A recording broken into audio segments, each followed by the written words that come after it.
It's 11:59 at Radio Free America, and this is Uncle Sam with music and the truth until dawn. Right now, I got a few words for some of our brothers and sisters in the occupied zone. The chair is against the wall. The chair is against the wall. John has a long mustache. John has a long mustache. It's 12 o'clock, Americans, another day closer to victory. And for all of you out there on or behind the lines, this is your song.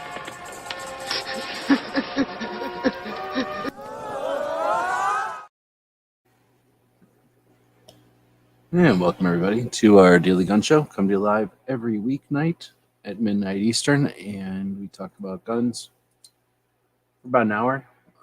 Today is Friday, and on Fridays we wrap up the week by taking a look at what everybody else has been posting that has a focus on what the Second Amendment protects. So tonight, let's take a look. I don't think I have... No, I don't think I put anything over onto what do you call it? Substack yet. So let's take the description of this video and we'll take it over to, let's see, we'll take this over to Substack and paste it over there, and that should give us something we can take a look at a little bit easier on the screen here. Nobody wants to take a look at this puppy all night.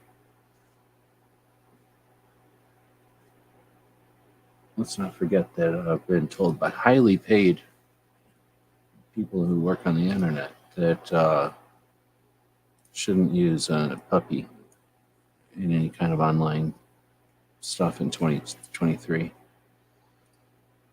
So I want to apologize right now to anybody who's having to watch a puppy online. Must be horrible for you. And you know how professional shows would never have a puppy on them. All right, and we're going to then take this show and put it right at the front here. Let's see, I'm going to put it here, and then I can put these with a bullet points, as I call them. Yep. And now we can continue and publish. And we'll go back over here. And what is this? It's Instagram. We don't need that open. We will screen share. Let's bring in our friend Sharon, who will screen Sharon over here. There we go. See? And we can get rid of the puppy. Monitor the puppy underneath like this. So you can see whenever I pet the puppy, boop, the puppy on the nose, or throw his ears. You can see all that stuff happening down there. And what we're going to take a look at is our Substack. Substack is essentially our blog. So here you go. Take a look at that if you want. And this way, it's just a lot easier to see the thing for the screen sharing here. If we do it this way. All right, so again, sorry I did kind of tidied up the end there as we start up the show here. Thanks everybody who's joining us tonight live. And if you're joining us in the future, listen to this as a plain old video. We do this live. So I mentioned at the beginning of the thing, this is the Daily Gun Show. So we do this every weeknight. It's a gun show, so it's a show about guns, but it's really about the gun community, the industry, our whole thing. We do it weekly, every weeknight, and we do it at midnight so that we can have the time slot to ourselves. So that ideally, we'll stretch this out and be a multi-hour show.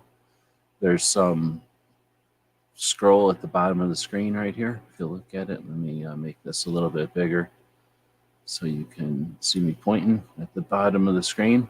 It says, our Patreons make it possible for us to do projects like this. Patreons are people that subscribe to what we do, people that essentially buy us a cup of coffee once a month, and then that is what we use to make our projects. That accumulates, gives us an opportunity to work on stuff like what we're doing right now. So thanks to those folks, and thanks to the people that do show up live. We do value the interactive nature of the internet. So Woods was the first one out here this evening. Thanks for jumping in. Domo out there this evening as well. Oh, we got a real classy audience tonight. We've got Worthwhile Fun joining us. Tim Allen is out there. And is that everybody? That's everybody. If you're out there and you didn't say nothing, then I don't know you're out there. So you can comment, be part of the show, or just sit there and watch. All right, so getting into it, I dropped a link. If you wanted a link to it, feel free. There's a lot of interesting stuff over at Substack. Got a couple of 3 or 4 different channels that I follow over there. And if I'm missing any, let me know. All right, so digging in, let's mention that this week let's commemorate the passing of Richard Hoffman from BWE Firearms, Uzi mechanic, full auto gunsmith, and internet friend to many. Had a lot of stuff happen. First off, thanks for being part of so many people's lives with your internet presence and with sharing your insight and your perspective with so many. Authenticity is one of those things that we don't get very often with mass media. We don't get it with produced content at all. And it does happen that with this interactive, with this the real life part of the internet. And Richard and his sharing of his experiences was an indication of that in a big way. Where you live in a time where people that have been online are online for the first time. The internet was just invented in the late 90s, really, and it became a thing in the early 2000s, and high-speed internet and telephones gave everyone the internet. And now we come to think of the internet as something that we are owed, something that we're accustomed to and that we are familiar with, when in reality, we are all doing this for the first time. This is all happening for the first time, and if the internet does stick around for a while, we're creating what will become traditions and trends. And we are now experiencing on this internet not just the occasion of some people passing, but we are experiencing together the loss that comes with people in the community passing. It's not the first and it won't be the last, but we'll start off the show with that acknowledgement of Richard Hoffman from BWE Firearms passed on February 13th after a lot of complications and sharing those with the internet. It's real. All right, I usually divide up the bullet points at the beginning for good and bad, and I didn't really put a gap in here today. I could. But the Department of Justice is following through on the bipartisan gun control that was passed last year as a compromise to being yelled at a bunch of times. The people who would typically be resistant to the just one more law will stop this noise weren't immune to it, and they gave in. And if you consider yourself a political person, then are you holding the people who caved? Are you holding their feet to the fire? Are you holding them responsible? Are there consequences for the action that they perpetrated against not just us, but the people who come after us? What we do to this country leaves an impression on it. And these people who are willing to do things permanently to stop bickering at the moment have no point, have no reason to be where they are. They have no justification for being where they are. So we have bipartisan gun control that came down from both parties last year, and it was hidden. It was there. It was called gun control for sure. But what it did was a bunch of noise, and nobody really read it. But it gave away many millions, trillions, really billions of dollars, I guess, billions of dollars in chunks, millions, hundreds of millions of dollar chunks to states that fall in line with essentially the anti-rights, anti-freedom, bigotry that the control the control groups demand, right? And those groups are run by a relatively few number of individuals. There's many groups that have lots of reach in different directions, but they all have the same marching orders, and those marching orders are control. And those marching orders are freedom from guns instead of freedom with guns. And the bipartisan gun control, part of the two phases of bipartisan gun control, first of it, one part of it was this: let's spend a ton of money that doesn't exist. Let's print money and then quote unquote spend it on the states, the 10 states that will jump in line to the anti-rights regime first. The first 10 states to jump on board get tons of money for that reason, to preach and to teach freedom from guns, that safety comes without guns, the absence of guns, rather than understanding guns are like a car or like a kitchen appliance or like a lawn tool, a necessary, dangerous item in our experience. And anyway, so now we're seeing the consequence of that. The Department of Justice giving out 231 million of those billions for the safety from guns campaigns. And you're going to see a bunch of people who didn't get mad at the time. Well, got mad at the time, but they get mad every week. They got mad just like they do every week at the time. And we saw the gun control get passed. And then everybody got mad again, and then more gun control got passed. We're not observers. We have an obligation to participate in what's happening. And, you know, there's all those ways to do it. The soapbox, the ballot box, and so forth.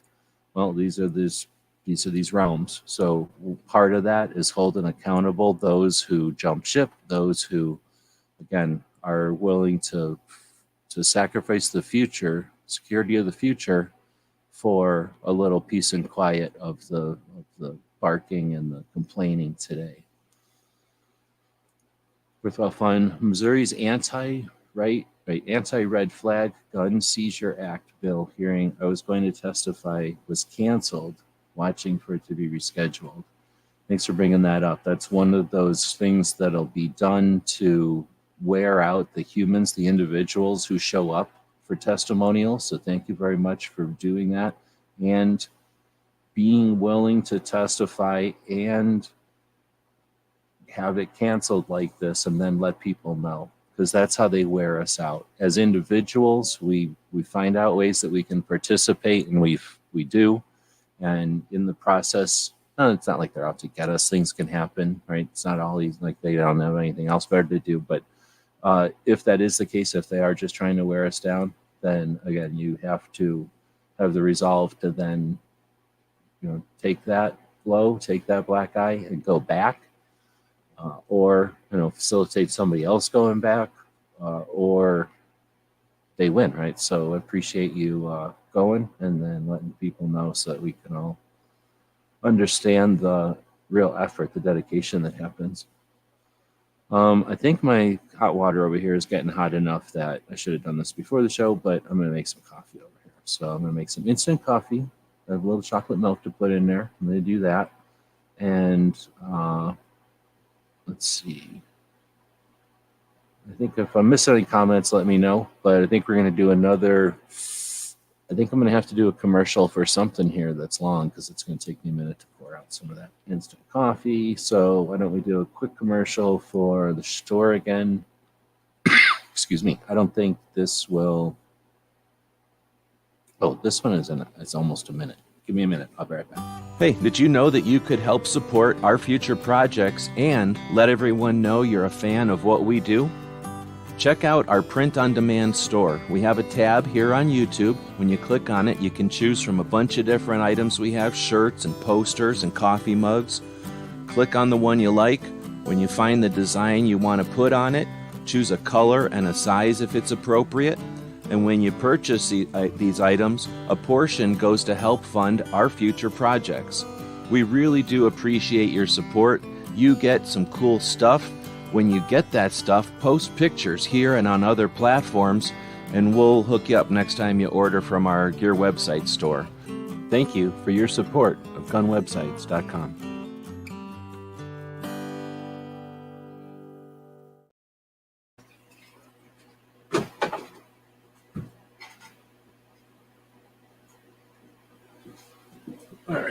for that.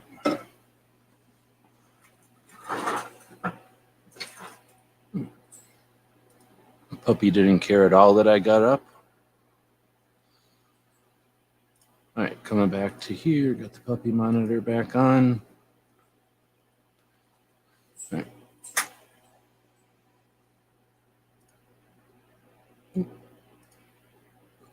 $231 million is $23 million to each of the 10 states. Is that just from what I'm saying, or is that how it breaks down? Withdrawal Fund is saying Missouri General Assembly skipped work to celebrate with the sports. Oh, did they win the sports game or whatever that was happening? I don't really pay attention. I know it happened in Arizona because people told me. Domo saying rest in peace. Thank you. Leave that up for a little bit. Some Allen's out there saying puppies are the best. Puppies are pretty good. Puppies are pretty good. I understand kittens. I can understand kittens, but I think puppies are pretty good. Everybody up is out there as well. Good afternoon. Good evening. All right, so getting back to the show, we've got Kansas Capitol demanding moms visited the Kansas Capitol. Rebecca Schmoy did a post about that on her Instagram. You've got the moms demanding in Minnesota. I was listening to Rob from Minnesota talk about some of the crazy new anti-gun stuff that's happening there. And, he's like, oh, yeah, and also Moms Demand is going to be doing their rally here. Oh, that's hot. So the moms are out there doing their thing. You can dismiss it, and you can, I'll take it apart. I'll take them apart because they're paid troops. They're exploited victims. They're exploited survivors, which is frustrating when someone is a survivor or a victim and they want to change either what happened or what the future might be for somebody else. But if they're not empowered, or if they don't see a way to proactively address that and only see the state as the creator of prohibitions against what might happen to someone, or the ultimate consequence for the bad person or the evildoer, it's frustrating. And of course, there's people that just want the easy answer and that don't understand. So they don't hate guns. They don't hate you. They just are willing to accept what they're told, and they don't look very far. So if they're not going to look very far, then a free country, they don't have to. There's no obligation. But in a free country where other people have free will, it is an obligation to those who have an opinion that isn't obvious or catered to. There's a certain obligation for us to, even if we are persecuted or even if it's not fair, to explain our position and at least to make it possible to be understood. But if we're going to be private and if we're going to be, evasive about what we got going on, then how can we expect anybody to understand and to leave us alone? So if you want people to leave us alone, try to give them something to be left alone about, and don't let the other side get you down or get on your case. So I put these in here not to complain that Moms Demand are doing their thing and not to mock them for doing their thing. It's a free fucking country. They should be doing exactly what they want. Now, if they're wrong and it's because of an unawareness, then again, that's on us. The DC Project, Educate Over Legislate, has a great motto, and that's definitely an instruction plan that's pretty easy to follow. Make people aware.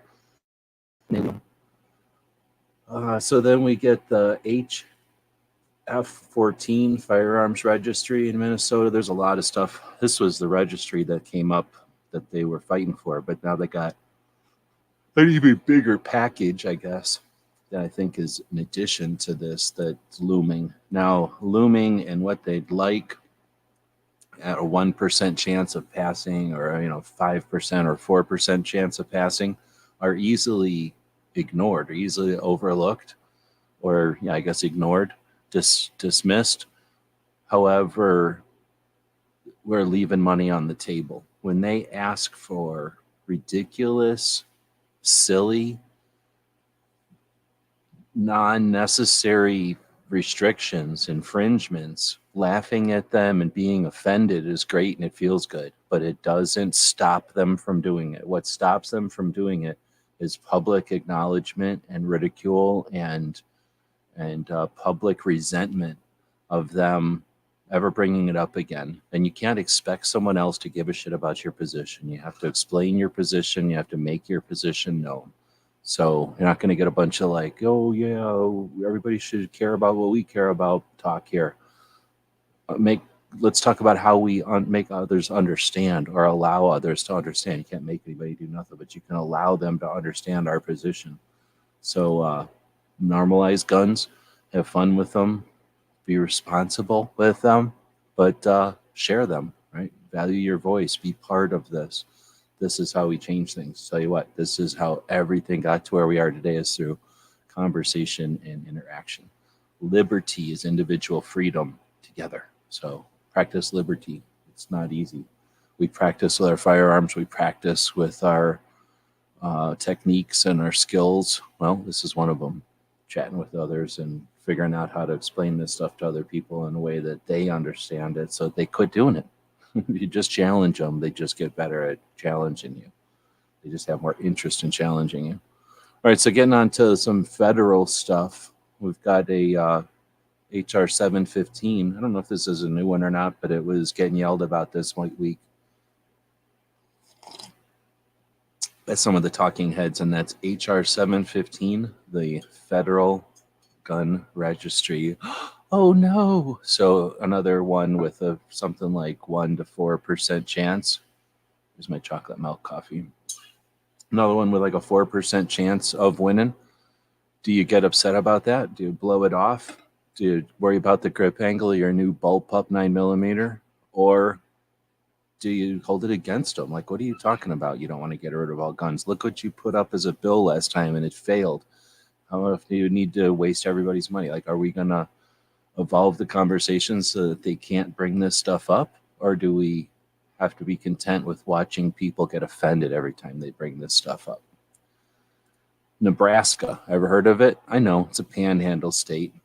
So they bring it on themselves. If they wouldn't have put a panhandle on there, they'd probably have constitutional carry already. I'm just saying. But regardless, even though it's legal for states to have panhandles, and some of the, I call them the legacy states, can keep their panhandles instead of getting rid of them. Nebraska doesn't have constitutional carry yet. So they've got LB 77, where a bunch of people are attempting to make that a reality. They'd really, really like to do it before some of the other states that got constitutional carry on the agenda. Let's see what those states are. Louisiana, South Carolina, North Carolina, Florida. Louisiana, South Carolina, North Carolina, Florida, and Nebraska. That's 5 more states. You know how many that is? 30. Would it be cool to get to 30 this year? How many people are talking about getting to 30 this year? That's all I'm saying. 30 states. Montana governor got all mad about ATF, and that was in the news, but essentially saying that they have a rule that says in Montana that state resources can't be used to enforce national dumbass infringements like an ATF brace rule enforcement might ask for. I think it might have been struck down, but the part I saw said that he was saying no.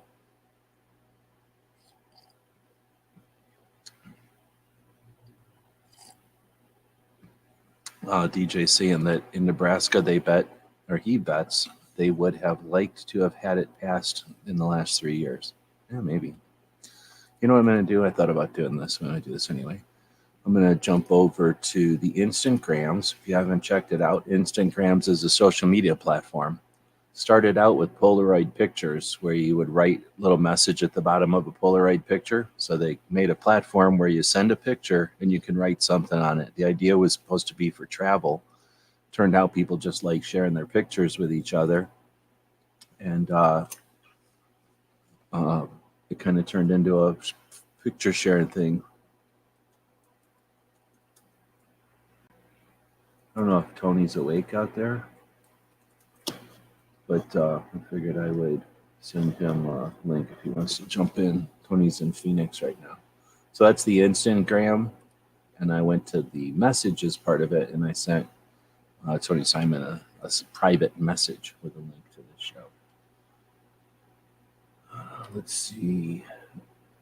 This Nebraska. Oh, man. You know what? Did they make a play on that? Because they make a lot of ammunition in Nebraska. So you could be doing something with that. More states should use the 10th Amendment to push back against the feds. Sometime come on and tell us about what you're talking about there. Because I'm not sure what all that's about. But I'm down for any kind of resistance or ways for people to add strategy to their mix. All right, so that's sort of the bullet points. Normally, in a week, I would have more time to have come up with those, or more stuff would have happened. This week, I just don't know if more stuff happened because I just didn't have a chance to check it out. So nobody listens to this show is the one and only place to get a summary for the week, but I'll give you whatever summary I can give you, depending on how busy I've been. So that's the bullet points for the week. This is the show that we're watching right now. Normally, I put the good stuff on the left and the bad stuff on the right as a quick guide for what the show's going to be about, or what's going on with the week. So there's 52 other ones. This will be one of the week ones. This is a story of Bass Reeves, who is the Long Ranger, if anybody didn't know that. And this is Rhonda Mary's been doing these shorts, which are 1 minute or less YouTube productions or presentations that people now create specifically as shorts. A lot of times they were clips of longer videos, but here you can see an example, an excellent example. Actually, Rhonda does a great job of utilizing social platforms for not just storytelling, but getting information across in a contemporary way, I guess you'd say, like in a way that you don't realize you're getting learned. Oh, I guess I need to put the audio on. Can you hear this? Some say Bass Reeves fled after killing his enslaver and lived among the natives until emancipation made him a free man.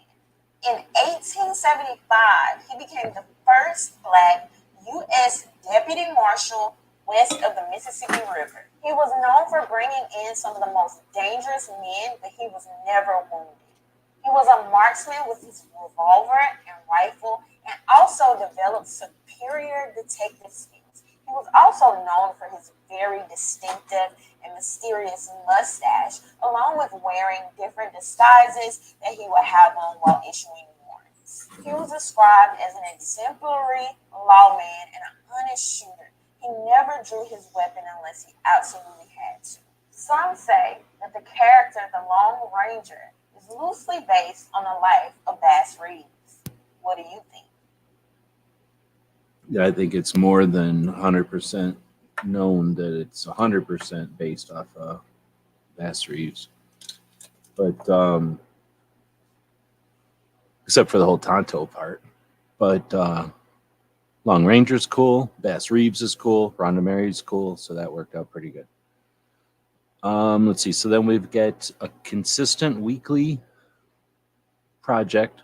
The lead off of our show each week is to thank Brooke Cheney, who offers, again, a project each Saturday called Suicide Prevention Saturday, which is a look at suicide prevention, mental health awareness, understanding that 2 out of every 3 deaths from a firearm are suicide. So everything that we were just talking about, the antis, the anti-freedom bigots who would use firearms as a way to divide the United States population and a way to remove individual freedom from the individual through misguided or misunderstood or misrepresented data. Well, this is the data we're talking about. The fact that people who decide to end their lives with suicide with a firearm are responsible for 2 out of every 3 deaths. So when they talk about 30,000 deaths with a gun, 20,000 of those 30,000 are suicide. The rest of them are 19, 17, kids, 17-year-old kids, gang violence and cartel influence. One of the largest multinational crime syndicates is across the border from us. We're heavily involved with that. And even with that influence out there, the antis aren't able to make way, but they are doing it on the backs of individuals who are going through mental health crisis and have chosen at the last moment something that was permanent. If they used a firearm, that's being used against us. Brooke talks about how to prevent that whole situation in the first place, how to break that cycle through mental health awareness. Having a better conversation with people on our side saves lives, gives people opportunities and options when they're in times of stress. You don't reach people when they're in times of stress. You reach people when they're having a normal day, so that when they're in times of stress, they know what options are available to them. Having conversations on a weekly basis, Brooke is able to give people information and more ability to have more and more effective and better conversations with both gun owners and antis, the anti-rights bigots who would use the deaths from suicide to suggest that gun owners and our property is somehow the real fall guy, the real issue here. It's lazy and it's wrong. And it's not because they hate guns or gun owners or they love suicide. It's because they're given poor information, either intentionally or accidentally. And awareness is what solves that. And Brooke Cheney's consistent every Saturday, brief, half an hour or less project is a massive effort to end that. We've got the video from Crump about Hoffman. The Liberal Gun Club had a booth at SHOT Show, and this is a picture of them, the people that attended SHOT Show from the Liberal Gun Club, standing in their booth. So you can see it says Liberal really big. It's got a bunch of rainbow stuff going on, and they had a big unicorn banner that said unicorns really do exist. They were downstairs they were really close to the Gun Owners of America, from what I understand, but I never found Gun Owners of America. They were downstairs, though, amongst all the smaller new companies and smaller companies that have more condensed booths downstairs.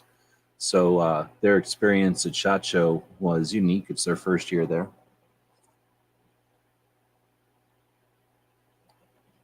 They paid a lot of money for the booth, like everybody does. So this after action show that they did was interesting for me because I like watching stuff about SHOT Show. But if you're interested about the puppy alert, puppy's freaking out. Puppy is freaking out. What's happening?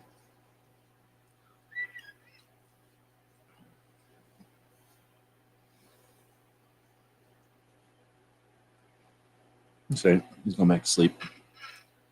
He just had to get up and gag, I guess, and cough or something.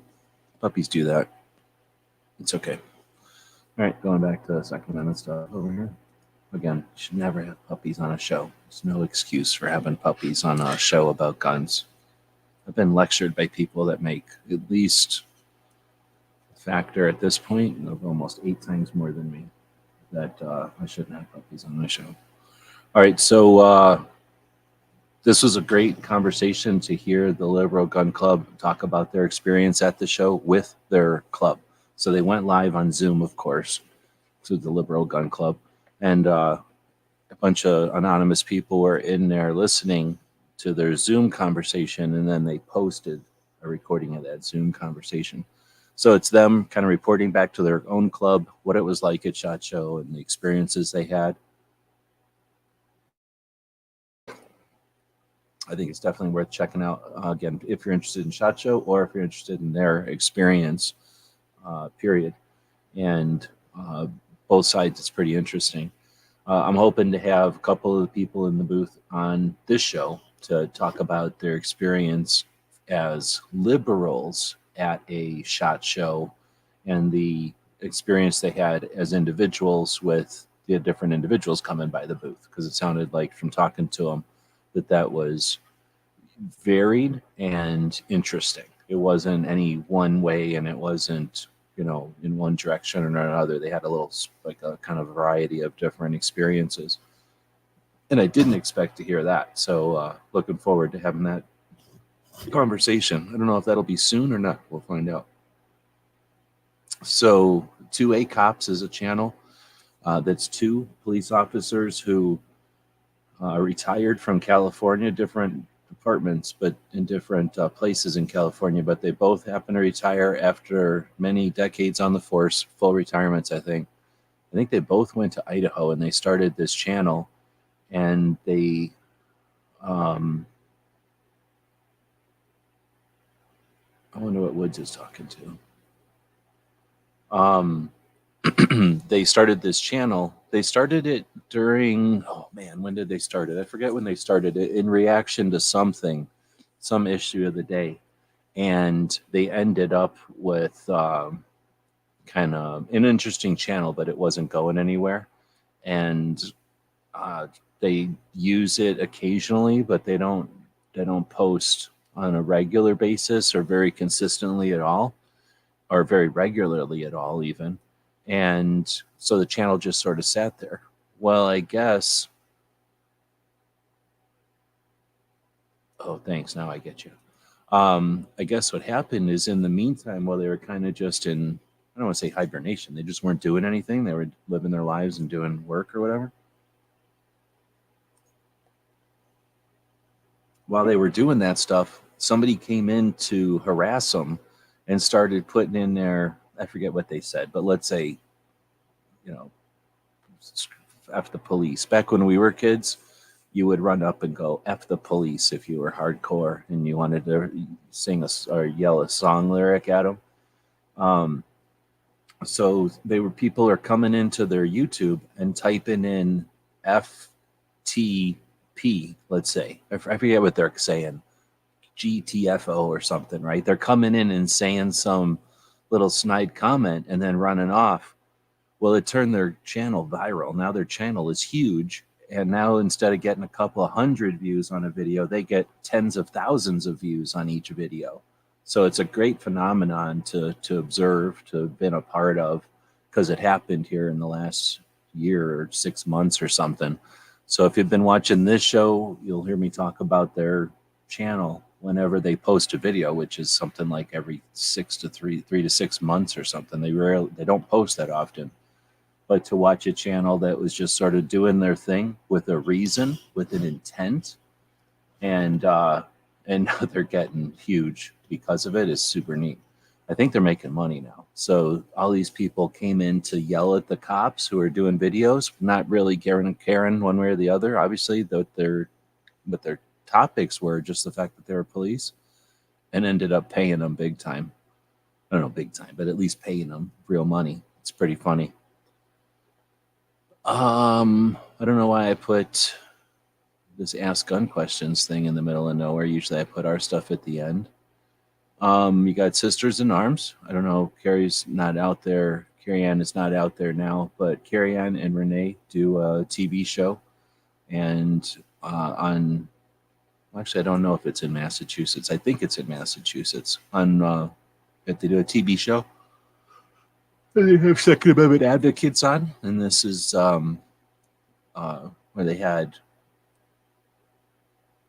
dude from GOAL, the Massachusetts state level organization. F12 means police. Kids are funny. It's probably some rap song told them that.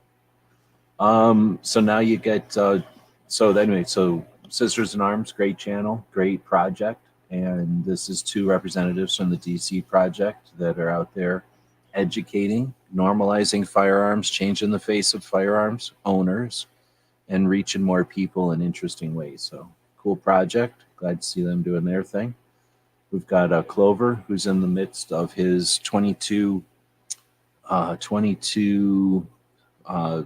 episode interview season. So he does 2 seasons each year. He got all set up to do 22 of these. I might have to do that. Now that I'm demonetized, I might have to kind of adjust. I might use a Clover model for this, but starting off his interviews, 22 is a lot, and he does that in half a year. So you're going to see these during the day, during the afternoons. So I missed a couple of the daytime ones. Oh, one item 12. Would they be really paying attention to such an old TV show? All right, well. If somebody at home is listening to this in the future as a video and saying, oh, I know why the kids say 1, 2, or maybe they say 12, I don't know. Anyhow, so Clover had Jake on, and they had a conversation about, the stuff that Jake is doing and Walk the Talk America. Again, mental health awareness, suicide prevention. In this case, bridging a gap between the industry and the medical community, the doctors and the therapists who would address people who have mental health issues. And Walk the Talk America is an organization that started a few years back now to make inroads with the firearms industry, as far as they've had some success with putting some messaging on the ammunition boxes, including some pamphlets and some awareness material in with different manufacturers' packaging. So again, to normalize mental health awareness, to normalize talking to people about your mental health the same way you would about a broken arm or a strained wrist or something. Hey, I broke my finger. How do I pull the trigger? Hey, I'm not feeling great. What can I do with my guns? That kind of thing. And then it turned out that Walk the Talk America also learned and has created some inroads, productive inroads with the medical community, in the regard that the medical community will have a specialized group for family care. They'll have a specialized group for people in the military. They'll have a specialization in medicine for people who, have an outdoor lifestyle or have a specific diet or something. So the medical community will be aware of these lifestyle situations. But with firearms, the medical community often looks at it as just a negative thing, and they aren't paying attention. Oh, Skidmark just threw $5 in Great Britain units at us. Thank you for the digital Great Britain money. Appreciate it. It'll definitely go towards the robot that we're working on, and that's a reminder for me to talk about my robot project. So Jake turned out that he was able to create a, I forget what the term is, but a up training that the medical community can do to understand gun owners' terminology and understand the concerns that a gun owner might have when seeking medical attention, specifically for mental health, and just seeking out doctors and healthcare in general. So Walk the Talk America is doing great efforts on both sides, both in the firearms industry and in the medical community. But then I guess in a third way, just informing the activists and those that are interested in the community that are paying attention to this, by alerting us to their successes. They're also inspiring and letting people know about another avenue that we're using to, again, normalize firearms and to breach the concept of normalizing mental health awareness. If you sprain your arm, no one expects you to lift anything. If you break your leg, no one expects you to win a foot race. But if you're going through stress, we tell you to shut up and keep that to yourself, which is ridiculous. We don't need to do that. If it's a cultural thing, we can change our cultural things. And we're able to do that. And people that are smart about it don't just play victim or fall victim to processes or to situations, right? We can correct that. When we correct that as a community, as a gun owning community, we will be leading the way for other communities to realize that they have the ability to normalize mental health awareness and change their communities in a positive way as well. In a lot of ways, gun owners lead the way and stuff like that. So speaking of leading the way, Cape Gun Works, a gun shop in Massachusetts, does a lot of cool things. They do a radio show. They've got a food truck. They do ammo delivery for free. And they also have a This Old Gun series with Russ, who shows off and kind of features a different old, usually, firearm each week. I don't post it every week, but when it's an interesting gun, I do. So it gives me an excuse to mention the project that they're running. Also, Cape Gun Works, it's a cool company, and whatever the gun is. And this week it's a Mosin. It's interesting to watch people shoot Mosins and shoot them like with respect, I guess, because we never respected Mosins out here, and I've never shot them with respect. So interesting. And Mosins are pretty neat, and they're getting to be expensive. Mosins are almost unique in the way that they were so looked down on for so many years by so many people, and that has changed. And I'm sure it's happened with other guns. I know it's happened with other guns. I just haven't been part of that phenomenon with other guns.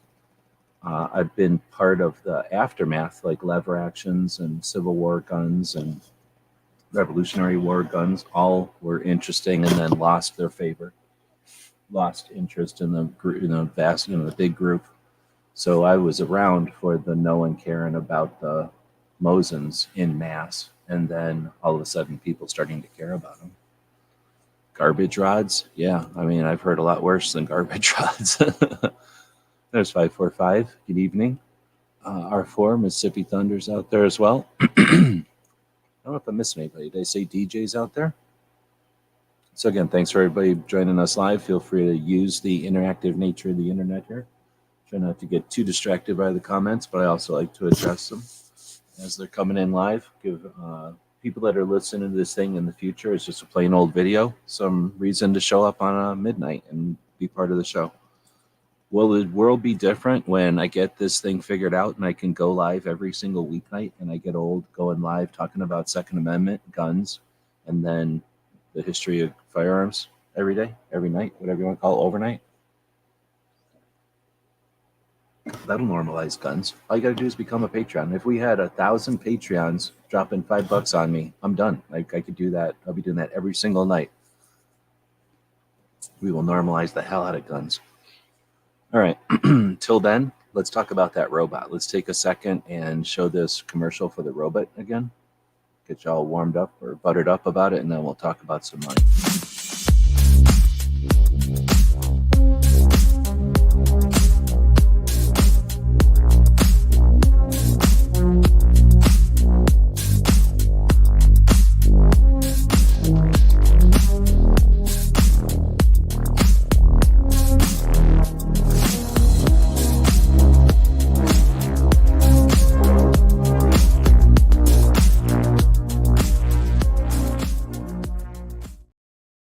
So everybody's seen Terminator before. We all know what we're talking about here. So we know those scenes where the Terminator robots in the future run around killing everybody, and the puppies of the future will bark and tell us when the robots are coming. So these little puppies are our radar alert systems. In that future, those robots are out there just slaughtering human beings because they got nothing else to do and nobody stopped them. But how do you stop the robots? Education over robot wars. You own the robots before they get a chance to take over, and you harness them to make things like patches. So if you want to stop a robot apocalypse, it's $50. We need 140 people with $50. We buy this robot. We teach the robot how to make patches for the Second Amendment. And then that robot will teach other robots not to kill humans, but instead to make patches for humans and maybe hats and occasionally a shirt or something, but to do good for humans. And then once we realize that they'll have more fun helping humans, we will have single-handedly, the people who participate in this project can comfortably know that they have ended a potential probably an eventual robot apocalypse. So in order to save the future, consider jumping in over to our Patreon thing. Here, let me go grab the link, or my Indiegogo thing, I guess. Let me go grab the link to that. And we'll encourage you to jump on board. Like I say, we need 150 people to participate, and then it's a done deal. What happens is I go over to California. I ask Alan Anchor to show me how to work their robot for a few days. They show me how to work it. As soon as they're not looking, me and the puppies take it all apart. We put it in the van and we hork out of there. If that happens and they don't even get the money, I'll return all the money. If I can hork it off of them, screw them. I'll give you all the money back. But if they make me pay them, I'll pay them. I'll give them the money for it. Then I'm going to take that robot back here to Arizona, set it all back up again for good, and then start making patches. So we need 140 people. We're up to 22. We hit the 1,000 mark the other day. We're rolling past it. We're past up to 16% of the project. We're down to 10 days left. So this is the time to spread it around. If you know people who might be interested in a robot-free future, who might be interested in a future without a robot apocalypse, let them know about the project. 120 more people, and we're making patches, and we're solving the future robot apocalypse problems. So thanks to everybody who's helping out with that. Whenever we can, whenever I see somebody who is posting it somewhere, I try to say thanks on here. So if you see someone who is posting about the project that I'm missing, let me know, because this is Indiegogo is a big platform. And if we can point from Indiegogo to your project out there, I'm happy to do it. It's a way to say thanks for helping spread the word about our project. And if we can, use our project to link back, that's what it's all about. Additionally, you'll see here that there's a dashboard and there's all this stuff. If you're somebody who's interested in creating a crowdfunding project and you're not sure how to do it, this is our 37th project. If you want to see how all these graphs and how these charts and stuff work and what all these numbers mean and how to figure it all out, this robot doesn't cost $7,000. So we're going to be buying the robot for something less than $7,000, but we need to get to California to steal it and to learn how to work it. So there's some gas money in there. There's also taxes. That's the big thing, is taxes. So if you're a Second Amendment activist, if you're just some person walking by, go pay me. You can buy some consulting off of me. But if you're a Second Amendment activist and you're hoping that a crowdfunding project might be a way that you can fund your activity, then let's talk. That's what I'm here for. That's why I have Patreon, so that I can offer that consulting.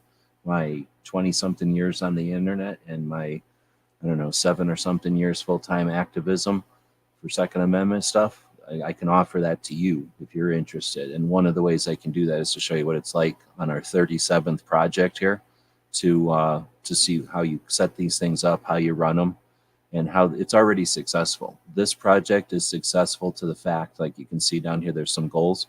We will get a replacement for our little robot at this point and a run of patches. So there's everybody who's participating at this point is getting one of the new puppy patches when they're made.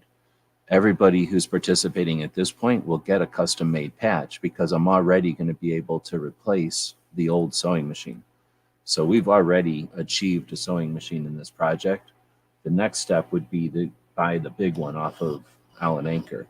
But either way, we're getting custom patches. We're back in the custom patch game. We'll do some more videos on it, but some of the littler stuff that we've done would be like kind of small color stuff like this. When I was prototyping a patch that eventually turned into this, so we can prototype over there with the small machine. And this is what we can already afford to buy one of these small machines. But we can prototype. That's handy. But the other thing is the custom stuff. So we did for the old pup, Oro, did some custom stuff. prototyped some stuff for other people out there. Being able to do things like little dingleberries hanging off with the tongue like that is fun, because a lot of times patch places, they want to charge you for stuff like that, or they don't even want to fiddle with it. And then doing custom one-off stuff like this is a lot of fun. And the better the machine, the more detail we can get and stuff like this.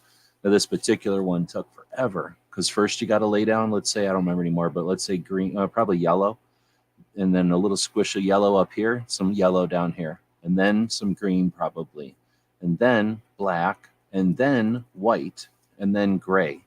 Each one of those was changing colors and stuff, and it just takes forever. So you can only get a couple of these patches made in a day, right? And then you cut them out and make them into patches. This machine from Allen Anchor, their fancy 15 color giant robot over here, they can pop these things out way faster and way different scale. So that's what we're looking forward to being able to bring to the mix. We're not necessarily in the patch business, but we're certainly in the business of offering resources to valid Second Amendment activists out there. So buying us this robot is really buying the community a robot. And we're going to be happy to be able to accommodate the community with it. And we get to buy it off of our friends at Allen Anchor, who could use the money. So it's a win-win for the community if you're able to participate. Thanks. And if you don't have $50 or you're not interested in throwing $50 at this kind of project, we would definitely appreciate. Please share the project. You might share it with somebody who shares it with somebody who brings 3 or 4 people in. And then you don't have to even care about the project, but you can still help it succeed. So if you're able and willing, please share it around. We've got 10 more days to find about 120 more people on this planet that want to see this project happen. All right, let's see. If I twerk out of there without paying, please film that. I'll try. I'll give the puppy some kind of a helmet cam. All right, so digging in again to Chris from the 740 has a chat on Fridays. What am I saying? On Wednesday evenings. This was number 52. Brings on a panel. They talk about different things that they're into, shooting sports, going to events. Excuse me. This one's when it was with Georgia Shooting Connection. I didn't see it, but I like to post his show. It's keeping the community together. Not very many people take for granted, I think. Not too many people realize the importance of keeping a community together when it's not necessary, when it's not important, and when it's not easy. But anybody can keep a community together when everybody is coming together to find out what's up. When there's a stressor, when there's a pressure on the community and the community needs to gather, anybody can be the person who gathers the community together. And often the people who do that are the people that are used to having a big audience, but they're useless. They don't know what to do, and they just stand there and they sell a lot of t-shirts, but they don't get anything accomplished. So the people that keep the community going with constant and consistent opportunity for conversation, that's how authentic community knows where to get back together and where to get the real info. I can't tell you how valuable that is. So to see people like Roll Call, which just said roll call, Hillbilly is starting to do it. People like G23, people like Gizzard, Chris, of course, Knives and Pink, who started it all. People like Matt, I guess technically, even though he just complains about the news all the time. But, the people that bring people together for authentic conversations that are just shooting the shit a lot of times is how you have the powerful communities of people, of activists that are able to accomplish so much. And there's lots of them out there. I don't go to every single chat. People like DJ go to a lot more of them than I do. But I value those folks. And Chris is one that I've seen, just really doing a great job of it. So thanks to him and the others that are out there doing the same. All right, so John Lott from the Crime Prevention Resource Center, I guess, Crime Prevention Resource Center. offers. I gotta drink some coffee. Hold on, I'm sick of clearing my throat here. So we're gonna have another commercial. What should we have a commercial for? Oh, I know what for. A sewing machine robot.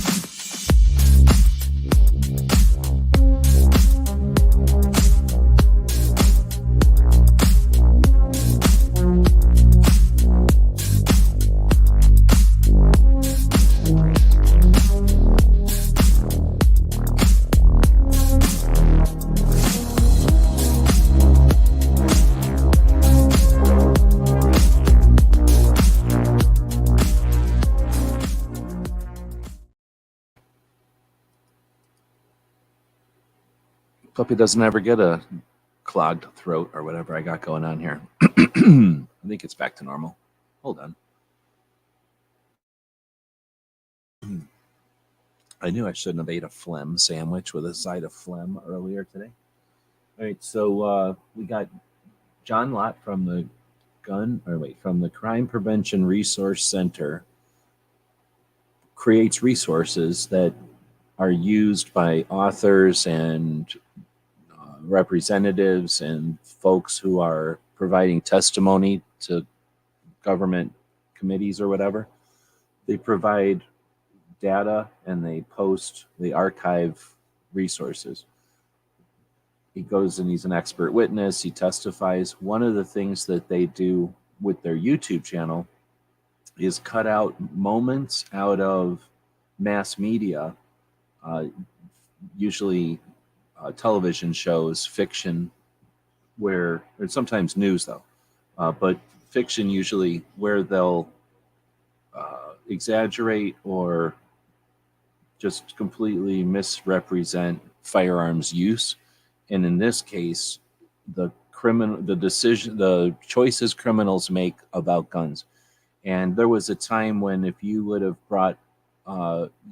made a piece of a television show, whatever that's called, like a piece of media, like a television show or a radio show, where the bad guy came in to rob a soda shop or a hot dog stand with a machine gun, you'd been laughed at because didn't make sense and it was unreasonable. That maybe in a bank robbery or some kind of big heist movie, you might see something like that, but in a small situation, that would be unrealistic. Well, they're using media, television shows, and these fiction projects to move the Overton window. And one of the ways they do that is to suggest a normalization of machine gun use, which doesn't exist. So what John Lott does in the Crime Prevention Research Center does is post these examples, these exaggerated, just extreme examples of criminals with unrealistic firepower. One, the guns don't work the way they do in the movies. It's like when a car just explodes. We all know that cars do not explode ever. Like, that doesn't happen. Cars don't explode unless you light them on fire and explode them with a lot of technical stuff. Like, the car just doesn't explode no matter what. But in movies, cars explode constantly, and we can rationalize the difference there. But with guns, people don't have that ability. They see a popcorn thing explode in a microwave, and do they really think microwaves explode when you put a thing of popcorn in there?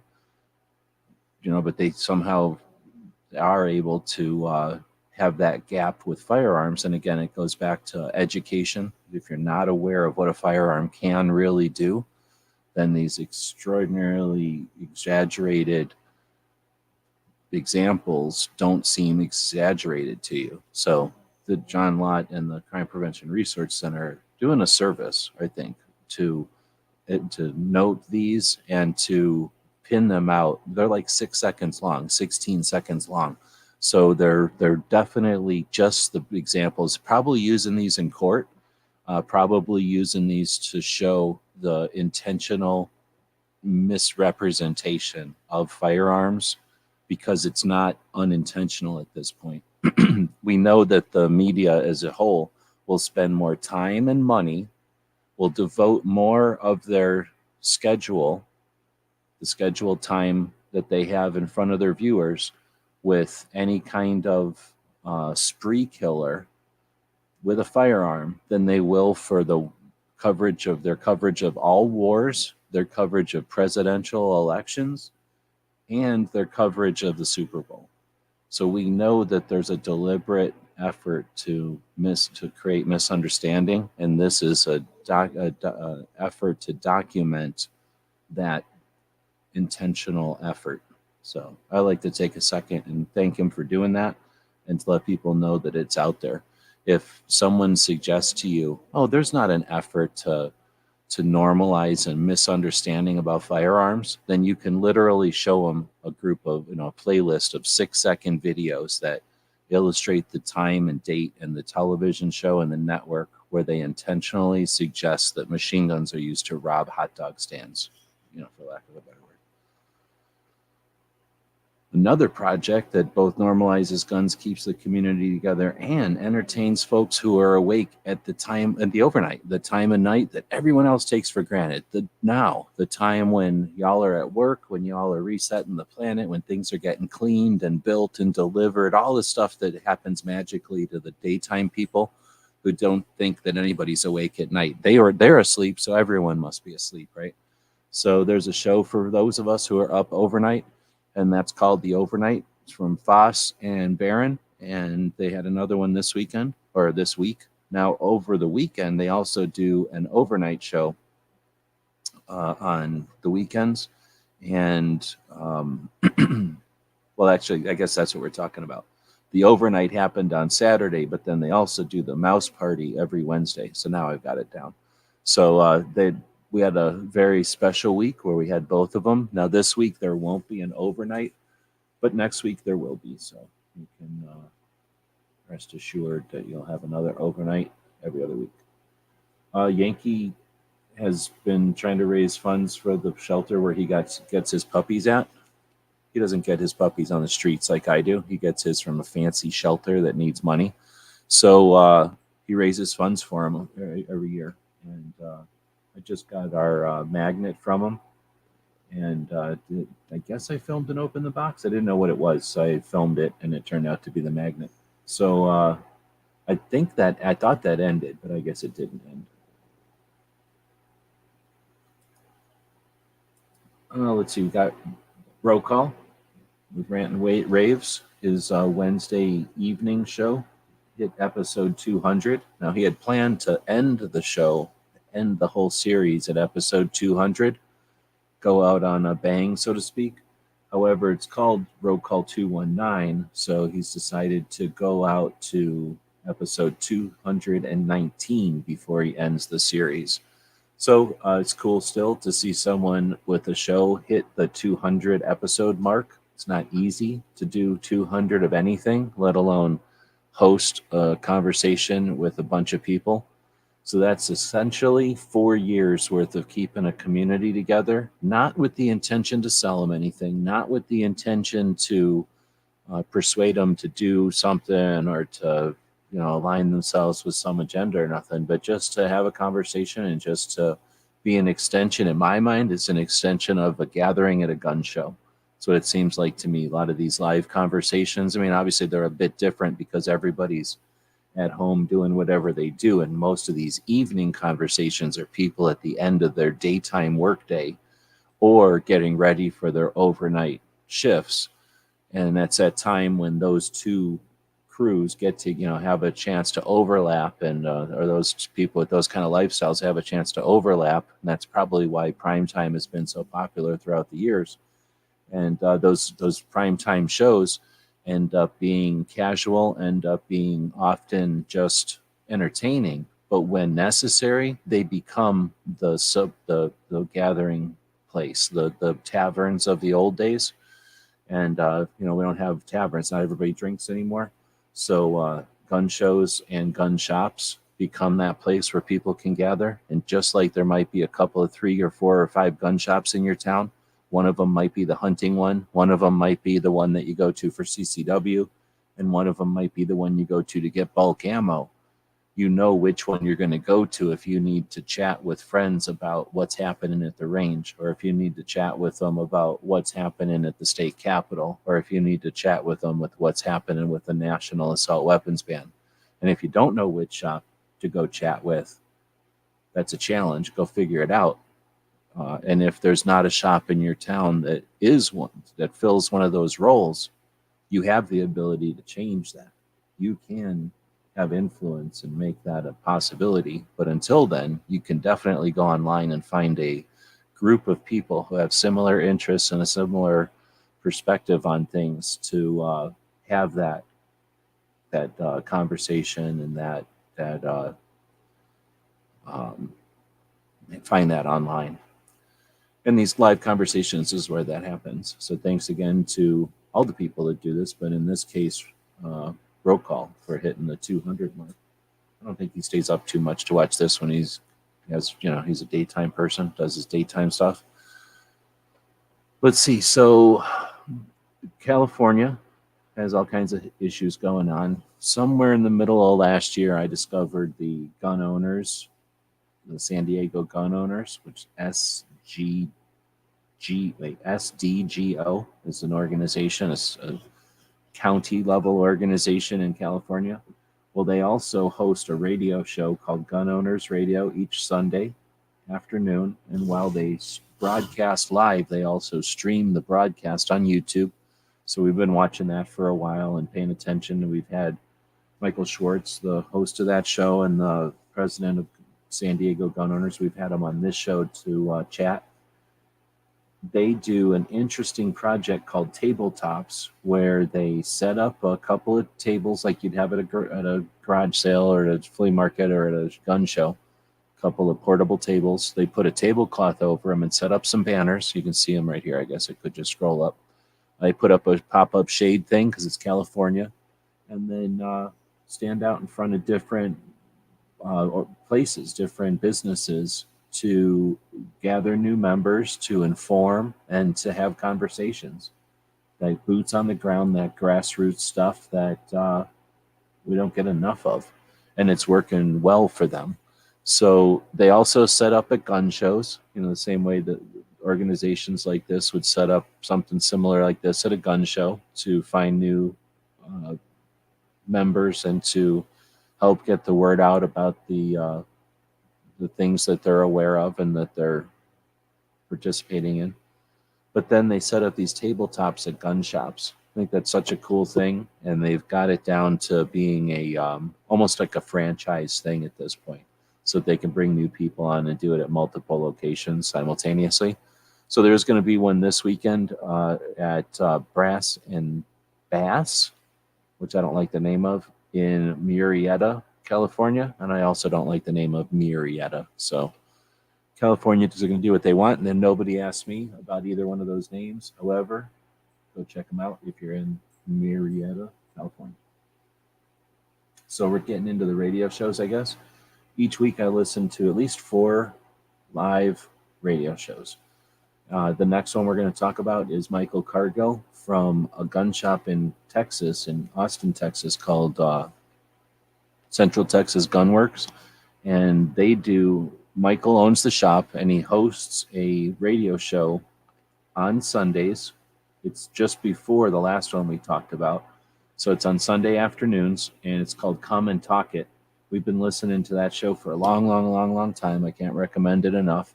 It's a real show, and here's how you can tell it's real. Michael Cargill, you may understand or might have heard the name recently at a national level because it made national news when Michael sued the state of Texas over the bump stocks, and his Fifth Circuit Court decision, which had to be brought up to all of the justices on the Fifth Circuit Court because the 3 justices that first saw his case dismissed it. He challenged it to bring all the justices on, and when they all came on, all but those same 3 said that the bump stock rule was unjust, that the ATF had no jurisdiction in doing what they did, and essentially most people think it's either going to go to the Supreme Court or the other cases will be struck down. based on this. So Michael Cargill has recently become nationally recognized for that, and he's done some other things in the past, and then he has a great radio show. They talk about interesting things. Last year, while he still had this case in process, but before there was any conclusion and he was nationally famous from it, he was bringing people on when they were having the conversations about Texas constitutional carry.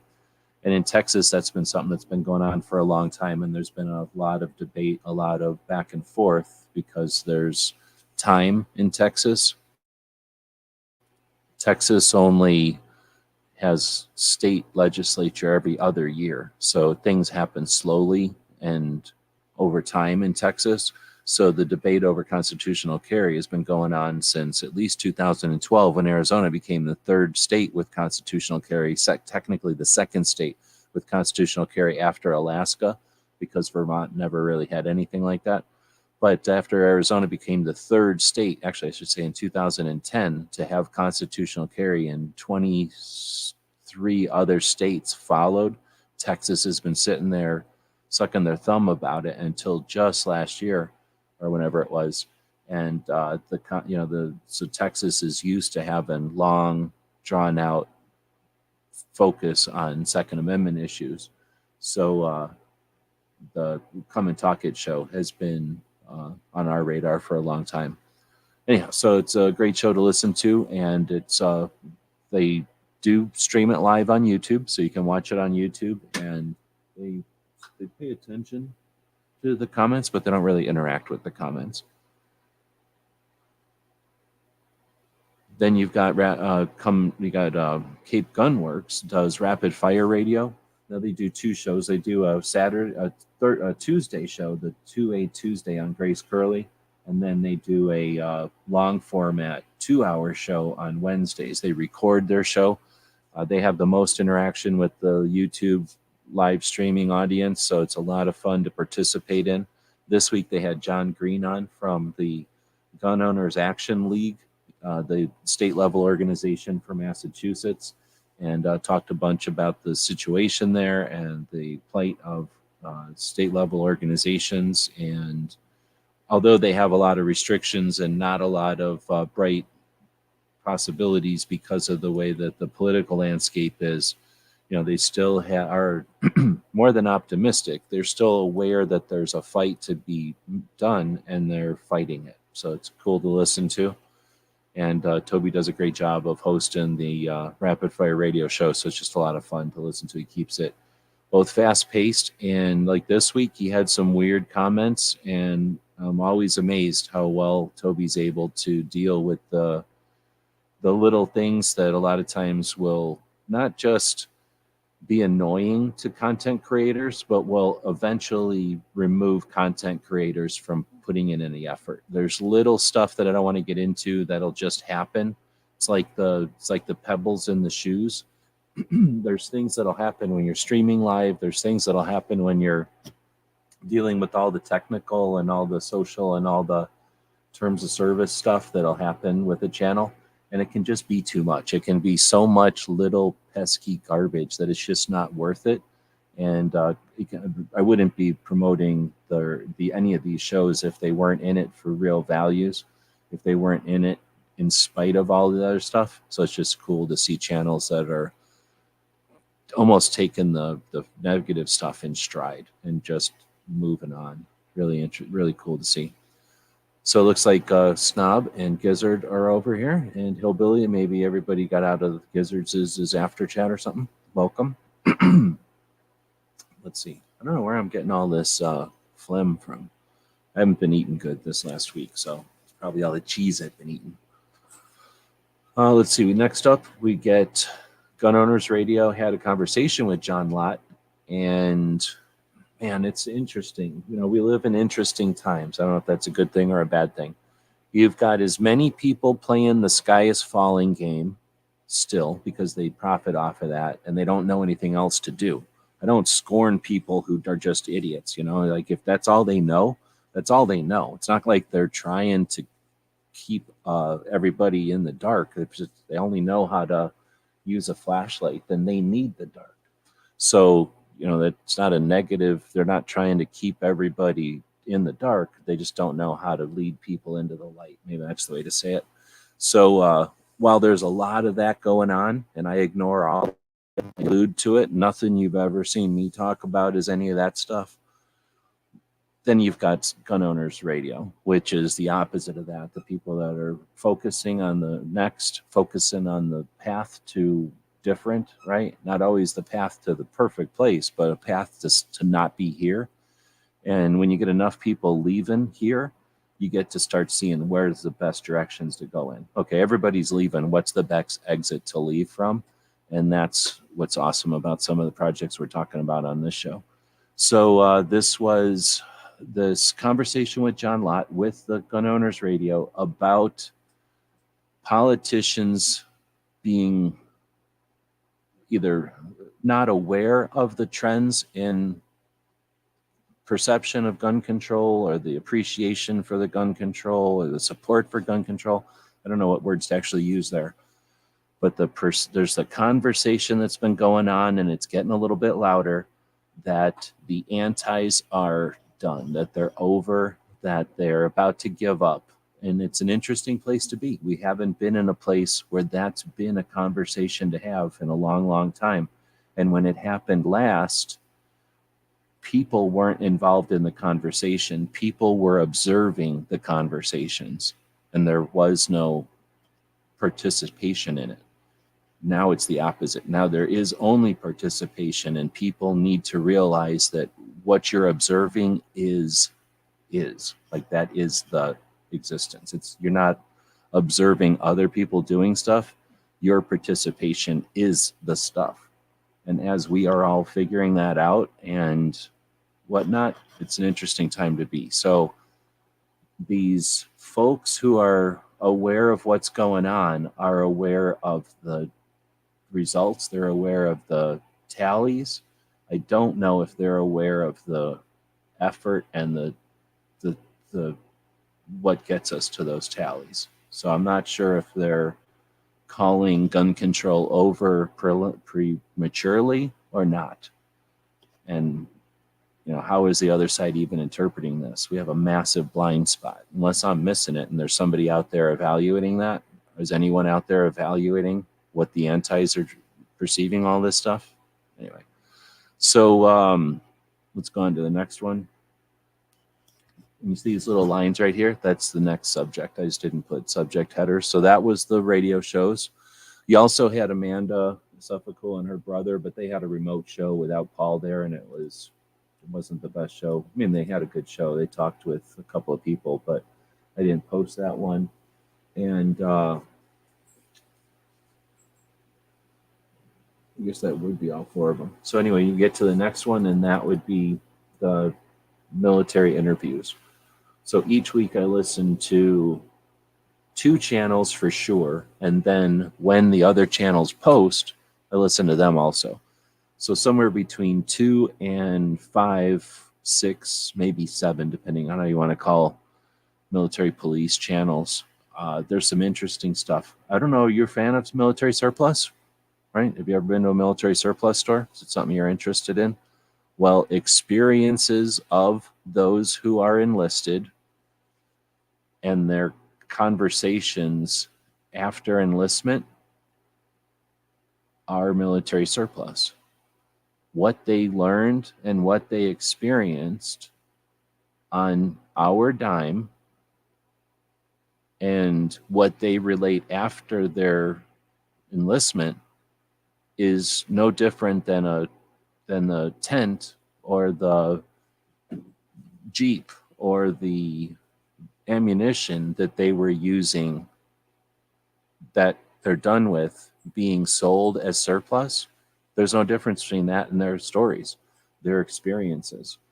So we're finding we got another element to this whole thing, mental health awareness. Remember that? Remember how we start this whole thing off with mental health awareness and the normalization of mental health?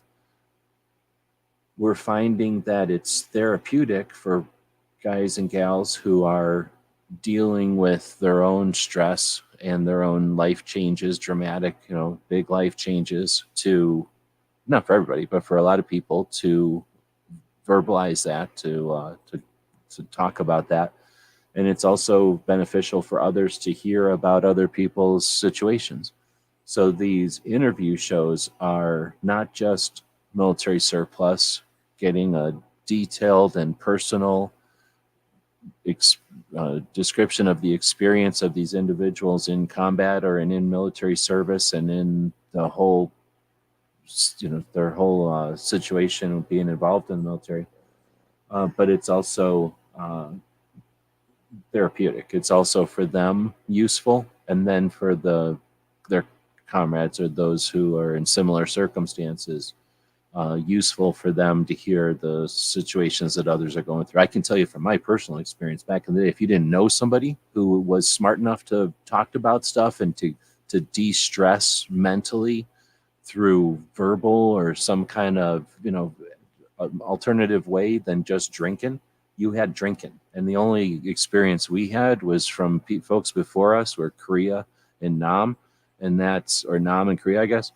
And that's drinking. That was, here's your therapist. It's whatever your taste of choice is, drink it. And that's not the best situation. And we know that now after years. And what we're seeing is, instead of a bunch of people going to the VFW and isolating themselves and drinking it away, and slowly, you've seen Rambo. What's Rambo about? Being the last dude in his unit, everybody isolated, dealing with what they went through as individuals instead of understanding that they still have that ability to work together. What we're seeing with these military interview shows is, again, with this internet being the get together, the third place, as it's sometimes referred to, being a place where we get together, the tavern, the gun shop, the store, the whatever it is that we used to be in the town. We now can choose the place to get together, and we can get together for the reason we need to. These veterans, these folks who understand the plight or who are interested in this, in understanding it, who experience these interview shows, again, there's the surplus end of it, and then there's the therapy side of it. These are powerful, powerful shows. It's super cool. Then there's a third element, and that's understanding your government. If you've never delved in with both feet, it's tough to explain. But, if those who have gone into the military, it's a little bit different because you sign your life away and you know that it's a dangerous thing. But there's tons of people. Think of the people in the post office, or, I don't know, the Forest Service or something, or the highway department, or working for a county or a state level something out there. Those folks have an attachment with the infrastructure that they don't just necessarily talk about. They talk about it with each other all the time. I'm sure their immediate friends and family know about the infrastructure or the bureaucracy, but 2 steps away, nobody's talking about their job. So these interview shows are an insight to the bureaucracy and what it's like to work with the bureaucracy. And you definitely don't need to be in the military to understand this stuff, but to have been immersed in the bureaucracy is to understand and not idolize the bureaucracy. People whose only experience with the bureaucracy is to be given the benefits of other people's labor, they love the bureaucracy. They think that the state and the bureaucracy is beneficial and benevolent and super nice, and it's got a candy lollipop at the end. It's awesome. Those who lived in it and understand how it grinds the people who ain't paying attention into nothing, and it just can randomly or inadvertently or accidentally or non-discriminately just wipe out chunks of it and just keeps moving. Like, that part gets pretty scary and pretty real, and people that have dealt with it have a knowledge of it in a aware, what's the word, like an insightful, I don't want to say like fear of it, but when you're aware of what it can do, you're not going to be so ready to assume it can do everything. Anyway, I think these interviews give you some technical insight that's interesting. They offer some therapy, which is amazing to be part of and to understand what's happening as you see it. And then, like I say, some insight to the bureaucracy that a lot of people just don't luckily, a lot of people haven't had the opportunity to experience. And it doesn't have to be military. It can be any type of, just being a government employee. You understand government at a whole nother level when you go to deal with it every day. And it can be at any level. I'm not trying to say it's a military thing, but these military interviews are way more interesting to listen to for me than maybe a bunch of people who worked for the Treasury Department talking about the task sheets or something that they would talk about. So it's a way to hear about the bureaucracy and the people's being crushed by it or floating above it because they weren't dealt with.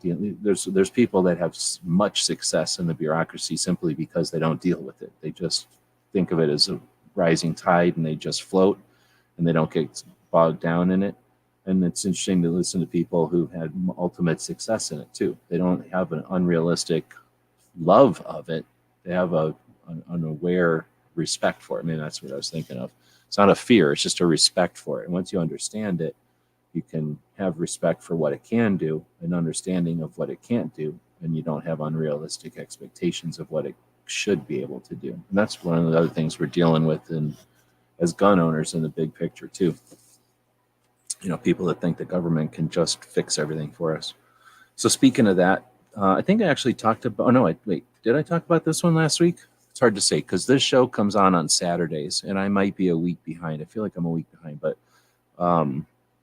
Combat Story is an Apache helicopter pilot who then went into the CIA. And when he retired from his second career in the CIA, started doing this podcast. So this is the first time that the Apache helicopter pilot had another Apache helicopter pilot on. So it was an interesting conversation for sure. And they had different jobs, but they both flew the same helicopter. So fun conversation to be listening to. Team House. It's a great podcast. It's a Ranger and a Green Beret that interview people from all different kinds of backgrounds and stuff. So they interviewed somebody who's, I don't know if he's in a video game or if he is in a movie about a video game, because I don't know. But some guy who's an actor in Call of Duty, and then the movie Sniper. So it's not the Sniper movie we know.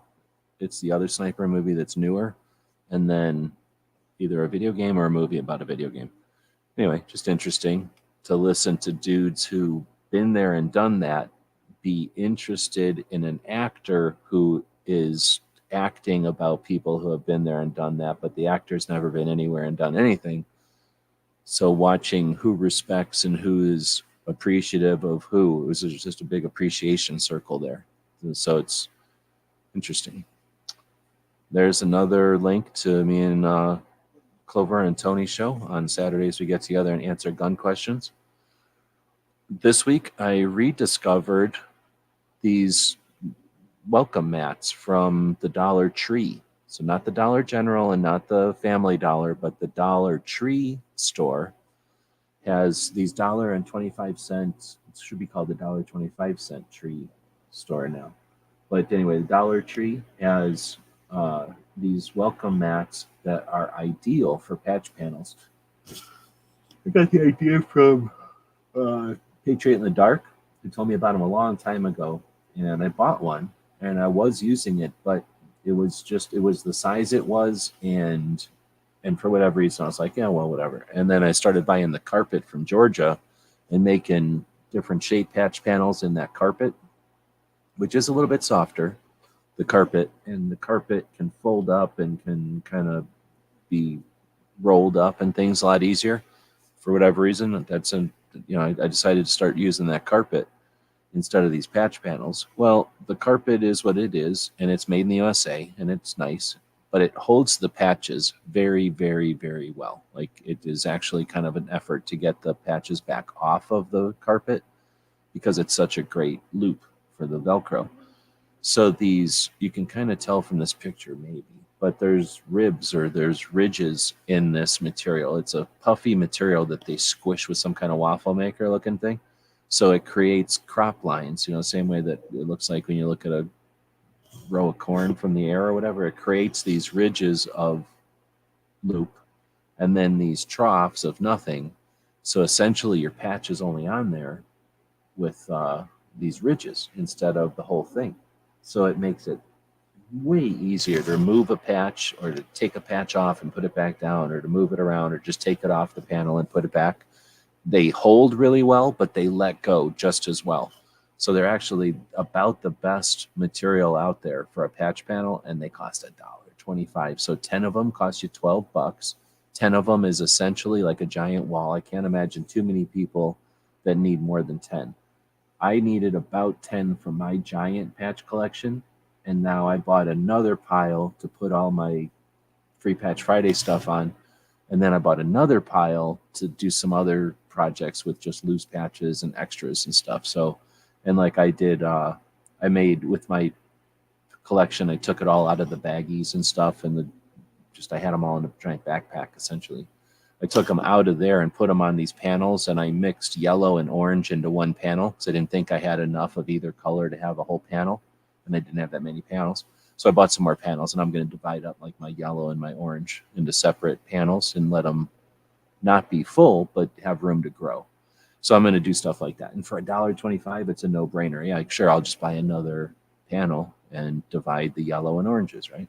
So anyway, I think they're a really cool way. They might not work for everybody, but I'm thinking with a combination with some grommets that you get at like the Home Depot or someplace, pop some grommets in there so you can hang them to either hooks or tacks or something, depending on what kind of wall or whatever you might be putting it on.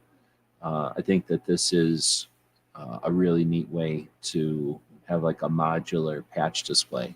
Anyway, I posted a couple of videos as I was sorting and a couple of videos just blabbing about how great these things are.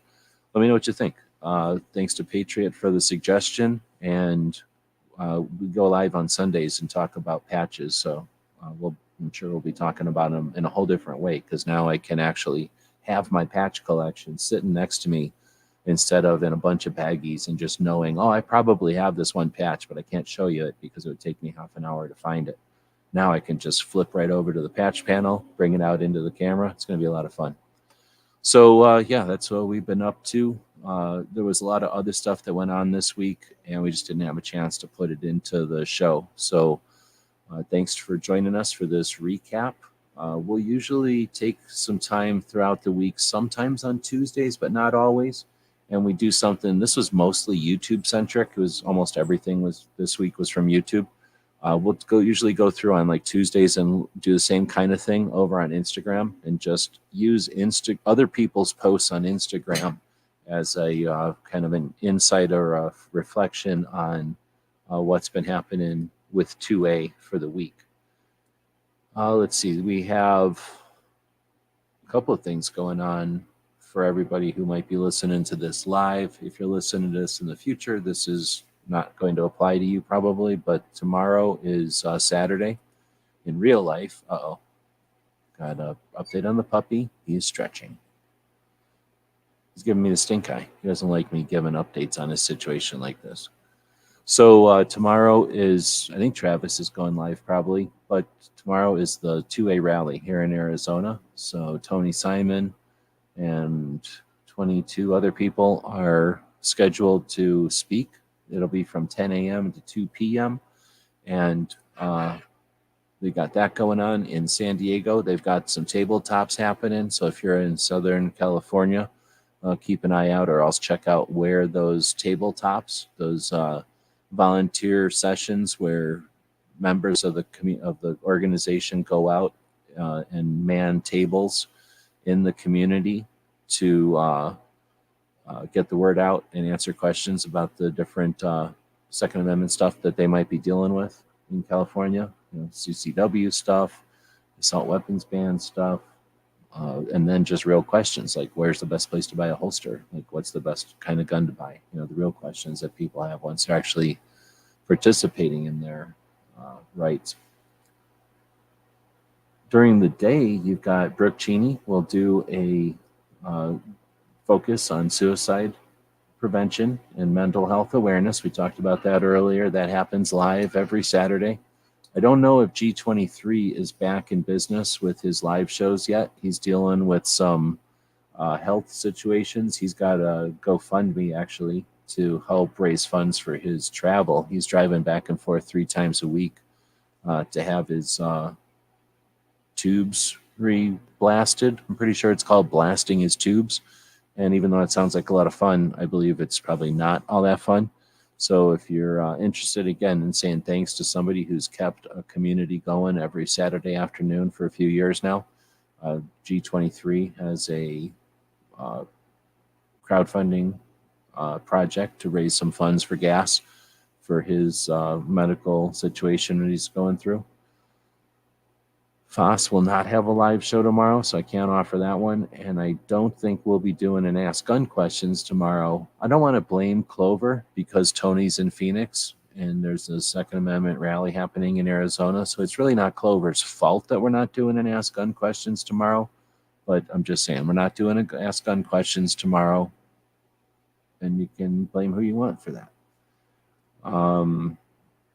Hillbilly Up says my 500 sub giveaway is tomorrow during his show. So if you're available, he does a show in the evenings on Saturdays. Guns. Okay, I can't remember what it's called, but he has lighthearted conversation focused on guns and bring people together on Saturdays. We're going to wrap this one up. Thanks, DJ, for dropping links, not just on our show, but on other people's show as well. Do appreciate it. And you're dropping a link to our Indiegogo project. We'll say thanks again to the people who have participated. We're up to 16%. We need another 120 people or so. And not only do we get a robot, but we will keep the future robot free. Puppy's getting up, doing a quick little circle. He's now decided he's going to go back to sleep. We're going to throw one more commercial out here for the robot and then for the store. And we'll see you all tomorrow.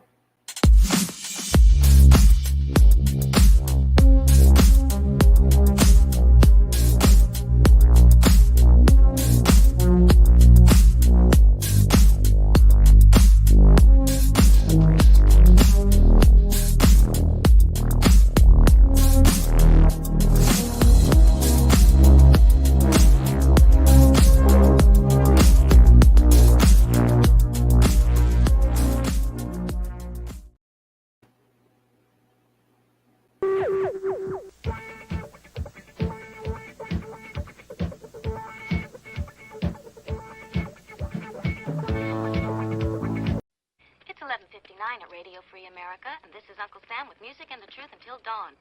Right now, I got a few words for some of our brothers and sisters in the occupied zone. The chair is against the wall. The chair is against the wall.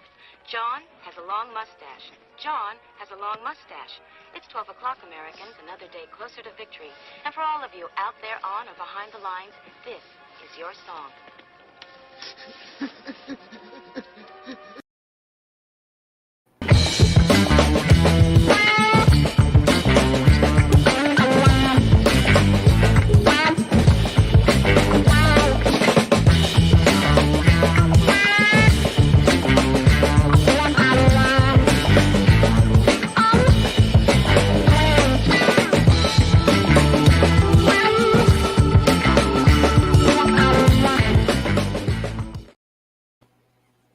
I just saw that Hillbilly asked for a link to the robot fundraiser. Let me throw something up on the screen for you here. So there's something pretty neat you can do with Indiegogo, the project or the place that we're using to do the crowdfunding. And you can go into the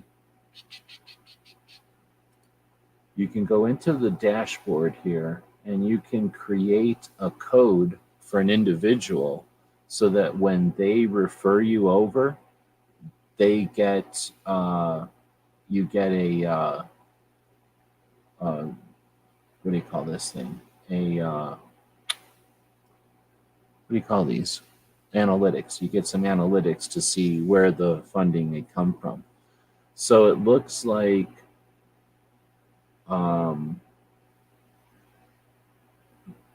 Smeggy had used a link and posted it out there, and somebody came in from two people visited Smeggy's link. One of the persons that came in through Smeggy's link, and that brought in $25. So what I can do is I just got to figure out where I make those, but somewhere in here, I thought it was in the dashboard. I haven't done one in a couple of minutes, so I have to go back, figure out where it is, but I can create a specific link for like Hillbilly or for DJ or for whoever. And then when you use that link, it shows up in the analytics. So on a project, that has 10 people promoting it, you get a analytic, you get some metrics, you get some numbers on your side of the dashboard that tell you this person sent this many people and 100 people saw it, and this person sent this many people and 50 people saw it. And it gives you the chance to give feedback to those people that were helping you out. And that can be super powerful. Like I say, these campaigns, they raise funds. That's part of it, right? But they also bring communities together, and they show people that, 150 people putting $50 in makes $7,000. A lot of people don't think about that side of it. What could well, for us, $7,000 will buy us a robot. It'll get us over and get the robot, right? Pick it up and deliver it essentially, and then some training. So like for us, it's a pretty decent return on the investment. But what could somebody like Tony Simon do with $7,000? Would that let him bring it to New York State? Would that let him bring it to Massachusetts? The diversity shoot? What could KD do with $7,000? Would that build another building on the Greenwood project? What would, or maybe something at Train and Learn, right? Like, so thinking about the community, what it empowers the community to know that when we all drop a couple of bucks, we do it all the time. When somebody needs something, like we just talked about with G23 needing to raise some funds for gas, people drop a couple of bucks to friends all the time. It's something that we do as capitalists and people that are compassionate or whatever.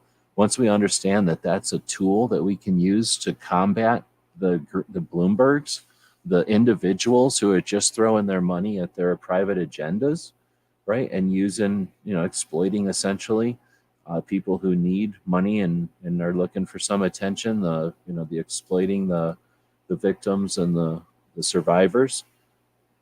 What are we going to do? We don't want a millionaire on our side, a billionaire on our side that we have to depend on, or that we have to be worried that they stay interested in our plight. No, we want empowered individuals who understand what tools we have available to us to change and influence, right? To create awareness and to educate.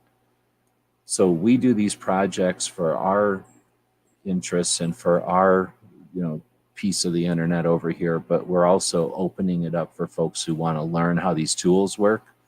37 projects, we've raised over $80,000 on those projects. If you want to learn how this kind of stuff works, this is a tool on the internet that can be powerful. As individuals, let's understand how useful we are and how valuable our voices are. But on the other end, if you're doing Second Amendment stuff, there's people out there that want to help you, and there's ways that you can facilitate that.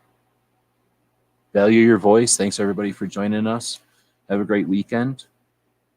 And I already threw my end stuff out there, but thanks, Hillbilly Up. I'm glad to see that you got the link working. But again, if you'd like an individual link, I'll be happy to set one up.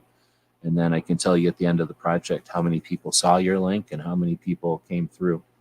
Sometimes it's just interesting. Sometimes it's inspiring. And sometimes it's like a challenge. Like, oh, really? Well, maybe next time, give me a link and I'll try to get more. Like it's a way for you to understand where you're at with your project as well. So if we can help with that, let us know.